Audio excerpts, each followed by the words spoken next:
Hey everyone, and welcome to WDIM Plus, where today I'll be breaking down the many Easter eggs and references in the new trailer for the Ghostbusters Afterlife film, set to be released on November 11th, 2021. This film is the fourth in the series, but is set to ignore the events of the third film and instead be a direct sequel to the second, and is set 30 years after the events of that film. While there will be many returning characters from the original movie, the stars of this film are Paul Rudd, who plays a seismologist, and Carrie Coon, who plays Egon Spengler's daughter, Kaylee, who inherits a house in Oklahoma from her father. You may remember Miss Coon as the star of the third season of the series Fargo, and this is not the first time her and Paul Rudd have been in the same movie, as both had parts in Avengers Infinity War and Endgame.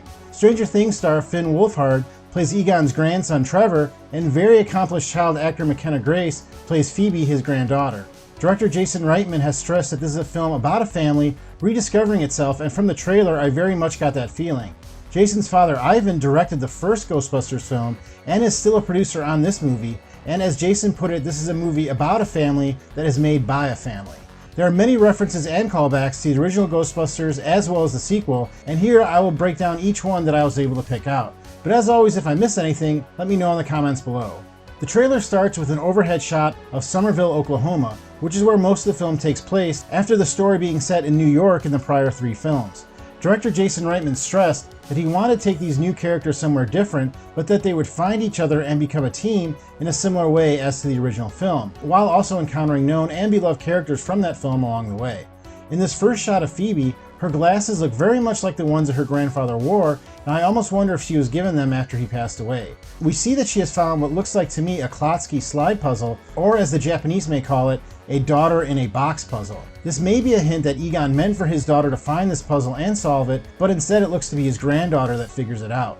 We also see Carrie Coon speaking with Paul Rudd at a diner about her children. Paul Rudd's character is reported to also be a summer school teacher and informs the kids about their family's ghostbusting past, as they apparently were not fully aware of it. Since the events of the second movie, there have not been any ghost sightings, and the Ghostbusters are as famous to the younger generation as other 80s phenomena like Oliver North and Members Only jackets. But many people are guessing that since Paul Rudd knows so much about what is about to happen, that he may turn out to be the villain of the movie, which would be a good twist since he is known for always playing a good guy. After solving the puzzle, Phoebe reaches down and finds a ghost trap. The producers of this movie researched all the props from the original films and tried to make each thing that was created look as similar as possible with the appropriate amount of patina to show the passage of time. Next we see Trevor and some friends come across a mine shaft. This mine is named the Shandor Mine, and if you recall the name Ivo Shandor, he was the leader of the cult of Gozer that Ray and Egon discussed in the original Ghostbusters movie. In that movie, it was revealed that Shandor created the building that became a conduit for the spirit world that the team had to defeat, and it's possible that Shandor also constructed these mines for the same purpose. It also makes sense that Egon will build a house on top of this mine if this were true, so that he would be the first line of defense if the evil were ever able to break loose. Next we get a shot of the house, and you can see a bunch of antennas on top that make it look like Ecto-1, the famous vehicle used by the Ghostbusters that we see later on. For the movie, the car was rebuilt with a Corvette engine, and you can see in the trailer that this car seems to have a lot more speed than the original. We also see the return of Annie Potts as Janine Melnitz, who seems to be giving the family a tour of the home. It was pretty obvious that she had a thing for Egon in the first film, and it seems that even if they never ended up together, that she took care of him and this house as he got older and perhaps became ill. Her glasses are no doubt a callback to her character's bright hair color in the second movie. Trevor then fixes up Ecto-1 and takes it for a drive while wheat drifting, although the movie used barley for the scene. Director Jason Reitman wanted this scene to look like a snowboarder going down a mountain, and also wanted to emphasize how quick this new version of the car is. It will be explained that the many improvements were made to all the equipment by Egon since the last time we saw them, and we see some of those improvements later on in the trailer. We then see the town shake, and Paul Rudd's character explain that there is no fault line under the town. In Ghostbusters 2, there was a river of evil slime running underneath New York City, so the fact that evil is lurking underground and waiting to get out like a hellmouth may be a callback to that as well. We then see Phoebe looking up the Ghostbusters on YouTube, and you can tell that there are other videos that either believe in them or call them a hoax. The commercial shown was also watched by Sigourney Weaver's Dana Barrett character in the first film, and we get a shot of a PKE meter also introduced in said film. The dry ice effect shown here reminds me of the same effect used for Gozer, and the producers deliberately went with practical effects whenever they could to make the film seem more like the original. Next we get a shot of Paul Rudd at Walmart with a bunch of little Stay Puft Marshmallow Men.